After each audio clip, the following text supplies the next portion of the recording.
Hello friends, welcome to the point. आज हम लोग डिस्कस करेंगे इंग्लिश पेडागोजी के कई सारे मेथड्स के बारे में। टीचिंग मेथड्स जो सीटेट और यूपीटेट दोनों में ही पूछे जाते हैं। कई तरह के अप्रोचेस होती हैं, मेथड्स होते हैं, जैसे traditional method, direct method, bilingual, audiolingual, language immersion method. इसी तरह से कई सारी अप्रोचेस भी होती हैं। तो एक एक करके एक एक वीडियो में सभी तरह के मेथड्स के बारे में उतना ही जानेंगे जितना हमारे पेपर के लिए ज़रूरी है। तो आज हम लोग देखेंगे इंग्लिश पेडागोजी में मेथड्स ऑफ टीचिंग का topic classical method. Classical method जो है वो बहुत ही ज़्यादा पुराना मेथड है, मतलब बहुत पुराने टाइम से इसको यूज़ करा जा रहा है, इसलिए इसको ट्रेडिशनल मेथड भी कहते हैं। और इसका एक और नाम है ग्रामर ट्रांसलेशन मेथड। तो अगर क्वेश्चन आए classical method, traditional method, grammar translation method, तीनों एक ही चीज़ है। अब इस मेथड में क्या होता है, कैसे बच्चों को पढ़ाया जाता है। इसमें जो टारगेट लैंग्वेज है, यहाँ टारगेट लैंग्वेज हमारी क्या है, इंग्लिश है ना। यहाँ पे हमारी जो टारगेट लैंग्वेज है वो इंग्लिश है।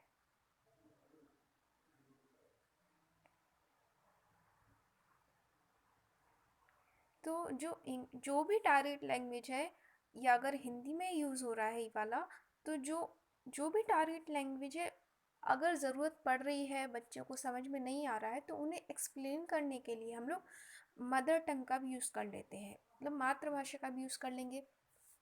जैसे कि इंग्लिश की क्लास में पर बच्चों को कुछ वर्ड्स, कुछ टर्म समझ में नहीं आ रहे हैं, तो हम वहाँ पे हिंदी का भी यूज़ करके उन्हें समझा देंगे।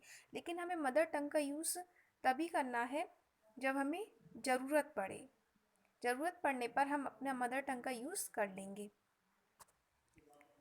इसके बाद इसमें आगे क्या होता है, देखिए, grammar is taught by deductive method. Grammar जो हम लोग पढ़ाते हैं इस ट्रेडिशनल मेथड में, हम डिडक्टिव तरीके से पढ़ाते हैं।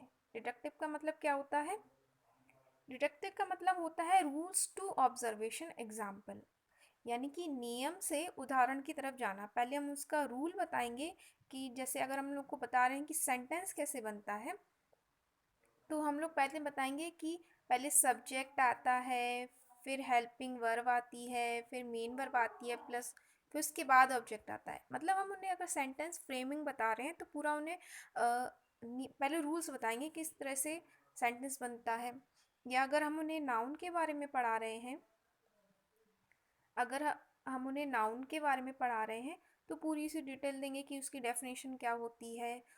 और फिर उसके बाद हम एग्जाम्पल पे जाएंगे कि राम एक नाउन है या आगरा एक नाउन है, इस तरह से, है ना। मतलब कि जो ट्रेडिशनल मेथड है उसमें हम लोग क्या करते हैं, फोकस करते हैं रूल्स पे उसमें फोकस किया जाता है। और उसमें भी मेन फोकस हमें करना है रीडिंग एंड राइटिंग पर। मेन फोकस किस पे करना है, रीडिंग एंड राइटिंग पर। यानी कि इसमें लिसनिंग और स्पीकिंग पर ज़्यादा ध्यान नहीं दिया जाता है। जो फोकस हमारा रहता है वो रीडिंग और राइटिंग पे रहता है। तो ट्रेडिशनल मेथड में हमें कुछ चीज़ें जो याद रखनी है वो क्या क्या है, एक बार फिर से देख लेते हैं।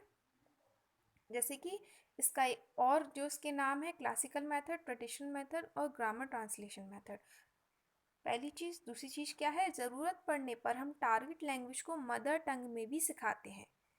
अगर जब उसकी ज़रूरत पड़ रही है सिर्फ तभी, हर वक्त नहीं, जब ज़रूरत पड़े हम सिर्फ तभी मदर टंग का यूज़ करेंगे।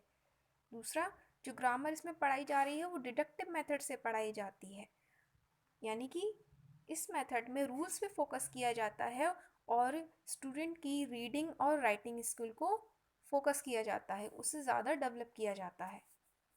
नेक्स्ट वीडियो में हम इसी तरह से इम्पॉर्टेंट मेथड्स और अप्रोचेस के बारे में पढ़ेंगे।